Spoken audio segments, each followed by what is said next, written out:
Hello gang, welcome to my bedroom. We're going to talk about the Creepypasta Gateway of the Mind today because I recently listened to the Creepcast recording of it because I was driving through the mountains and through the canyons, the valleys, all that shit, and I didn't have any service. So all I had was what was downloaded, and that was something that I had, so I listened to it. Anyways, as I was listening to it, I was like, how much of this is plausible? So this is kind of what we're doing today. We're going to start with, I'm going to read it. It's only 3 minutes. Gateway of the Mind. This is from creepypasta.com, November 23rd, 2009. It is tagged with mental illness. And yeah, the author is anonymous. Estimating reading time is 2 minutes. In 1983, a team of deeply pious scientists conducted a radical experiment in an undisclosed facility. The scientists had theorized that a human without access to any senses or ways to perceive stimuli would be able to perceive the presence of God. They believed that the 5 senses clouded our awareness of eternity, and without them, a human could actually establish contact with God by thought. An elderly man who claimed to have nothing left to live for, in quotation marks, was the only test subject to volunteer. To purge him of all his senses, the scientists performed a complex operation in which every sensory nerve connection to the brain was surgically severed. Although the test subject retained full muscular function, he could not see, hear, taste, smell, or feel. With no possible way to communicate with or even sense the outside world, he was alone with his thoughts. Scientists monitored him as he spoke aloud about his state of mind in jumbled, slurred sentences that he could not even hear. After 4 days, the man claimed to be hearing hushed, unintelligible voices in his head.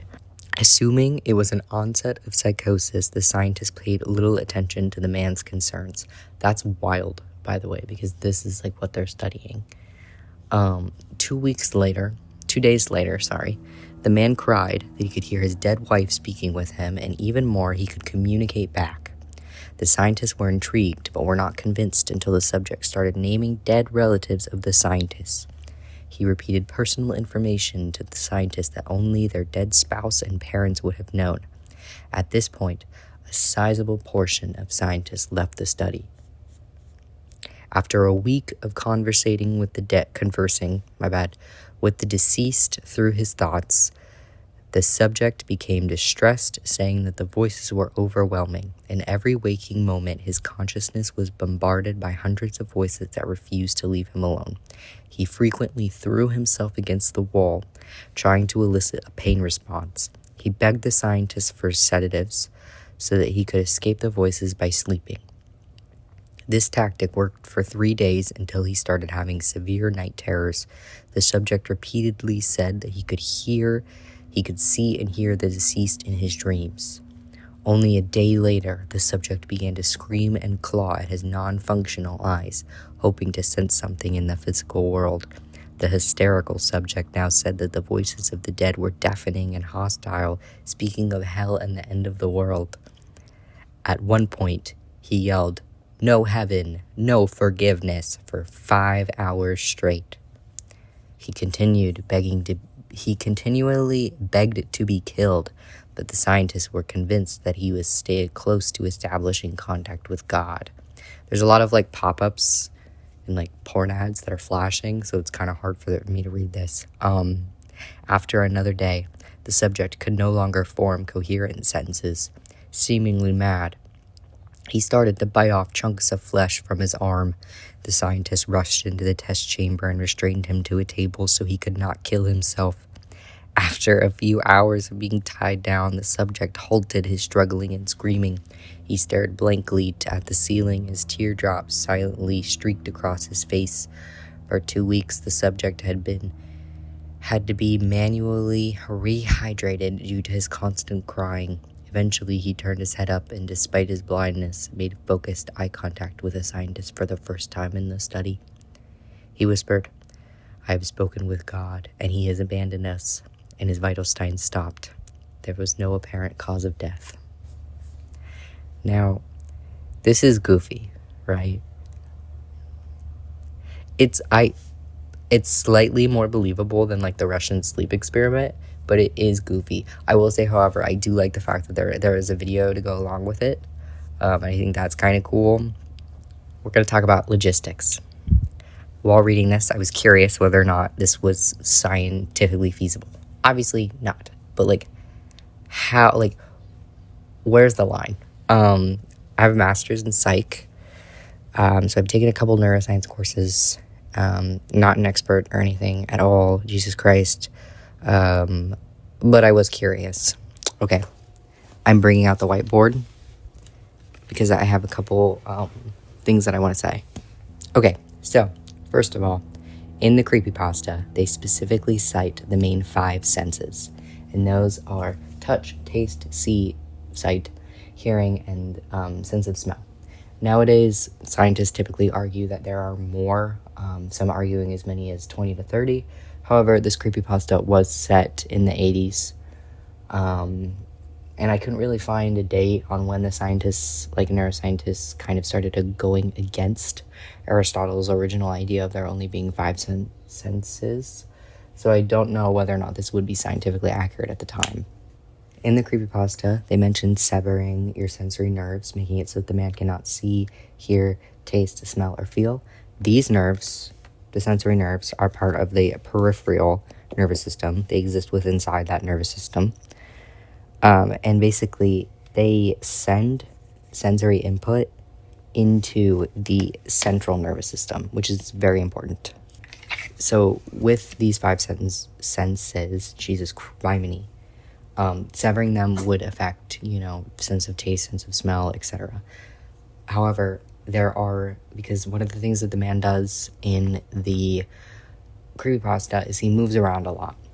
Okay, so 2 of the things that I was the most curious about was the man's ability to walk around and throw things at the wall and slam against the wall, gouge his eyes out, all that stuff. But the thing is they didn't really sever his motor nerves, so technically he would still be able to move, but they did sever his sensory nerves, so he probably wouldn't have a lot of balance. Now, the next thing that I was wondering is,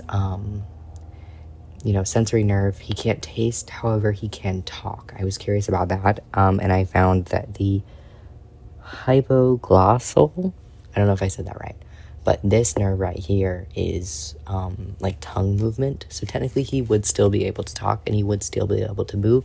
He just wouldn't have a lot of balance. So I don't know how well he would be able to do it. Also, he would be able to eat because they never really mentioned like feeding him. So I was kind of like, how is this guy still alive? But with the hypoglossal nerve, he would still be able to eat. Now, the good news about all this is that sensory nerves actually can regenerate. So, and it does take a while. It takes a while. But, if you ever find yourself in this situation, there is a slight chance that you could survive and they could regenerate. Next part of the video, we're going to talk ethics. This Creepypasta came out in the 2010s, 2009, 2008, 2010, something like that. However, it is set in the 80s, which is one of its biggest saving grace because they did a lot of fuck-ass shit in the 80s. First, we're going to talk about the Stanford prison experiment, one of the shittiest experiments ever done that wasn't even a real experiment. I hate Zimbardo. I think he's a little bitch, and I would fight him. Anyways, can't stand that man. I think he's a con artist. The Stanford prison experiment was conducted in 1971. Now, the APA, which is the American Psychological Association, started putting started putting some rules on experiments following World War II for obvious reasons. And these rules were even further amended after Zimbardo did this. So this Creepypasta takes place in 1983, so technically it would have been after the Stanford prison experiment, so technically it would have been after they started to put a little bit more rules in place on psychological experiments and, how far you're allowed to push your participants. basic code of ethics stuff. However, this is more of a guideline. Technically, there are more rules in place when doing experiments to protect the participants at this point, which would have been the 80s, and even more so now. But people do not always follow these rules, especially when, like the FDA is involved or we're dealing with prisoners of war, basically, or even our own soldiers. Basically, if there's money involved, you can assume something shady might be happening, which is kind of a little bit of a critique I have on this creepypasta. Him just kind of being like an innocent, unassuming old man is kind of, although the elderly is they're considered an at-risk population when it comes to being taken advantage of by the scientific community. I do think that this creepypasta would have been a little bit more believable if, like, it was like a Unit 731 or, and I always say this wrong, Abu Ghraib situation, which was during the Iraq War when the Americans tortured a bunch of people. And that was in like 2004. So, like, things like this do happen. But it's typically like a war crime thing, or they're getting like a ton of money to do it. So it just kind of being like a random old guy who's like, yeah, I just like don't really have anything to live for is kind of like, okay. Next, we're going to be talking about the Ganzfeld experiments. It's not so much, people still do talk about it, but I think it was more of like an 80s thing. It came out of Germany. Basically, these were psychological experiments revolving around sensory deprivation and what denying the brain of certain sensory stimuli would do to it. My understanding was that basically if you deprive the brain of certain things, it'll start filling in the gaps.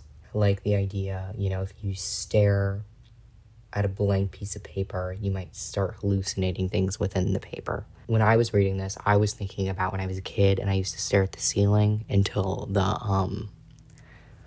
bumpies in the ceiling would move, just kind of stuff like that.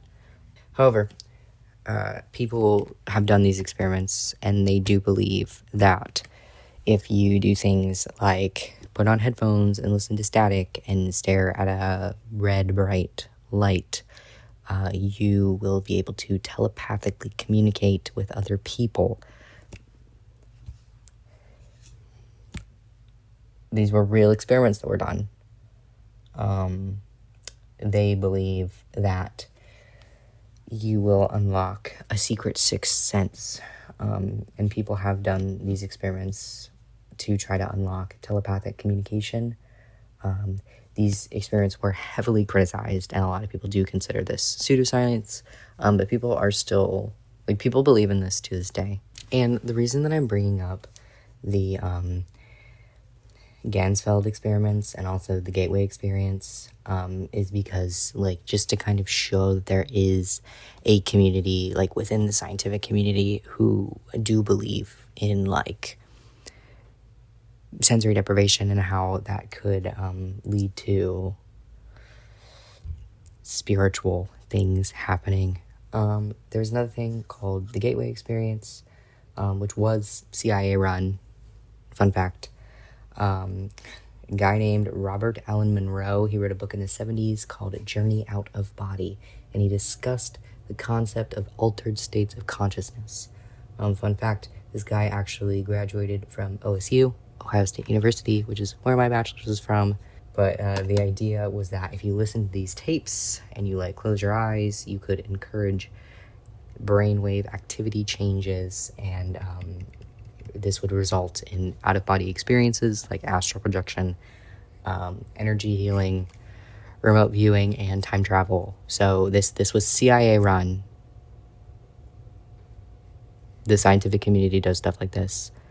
So the Gateway of the Mind doesn't seem all that crazy now. I will say, Gateway experience didn't cause any harm to anybody, but, it was kind of a similar experience. I feel like it was kind of the term Gateway made me think of it, so I feel like it was kind of inspired by it, but I don't know. Okay, piggybacking off of the Gateway experience to talk about more CIA stuff, just to really drive home the narrative that the government does fucked up stuff. We've got MK Ultra, inspired some of my favorite media, like the movie Jacob's Ladder and the anime Banana Fish. But back in the 50s and 60s, the CIA dosed unassuming soldiers with drugs of all kinds, uppers, hallucinogens, lots of drugs. And it was an attempt to learn how to mind control people with drugs. We did it to our own people. And it caused a lot of harm. You can actually go back and look at recounts of people who were involved in this talking about it and how it ruined their lives.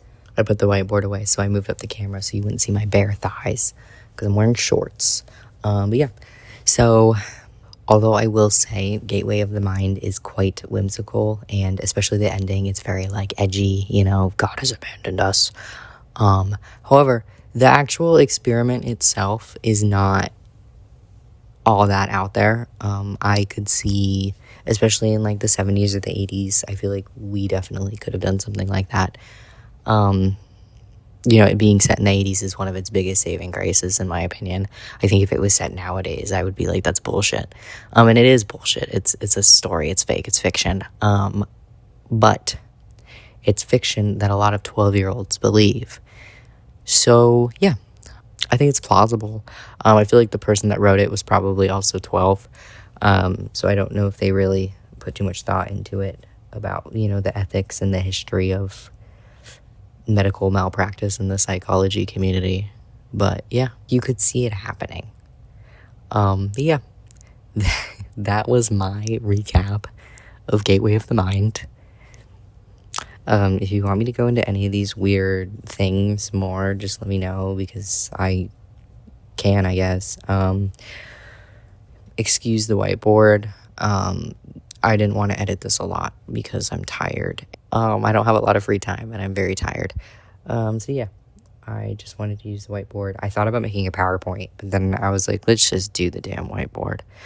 Yeah, I hope you have a nice day, and goodbye.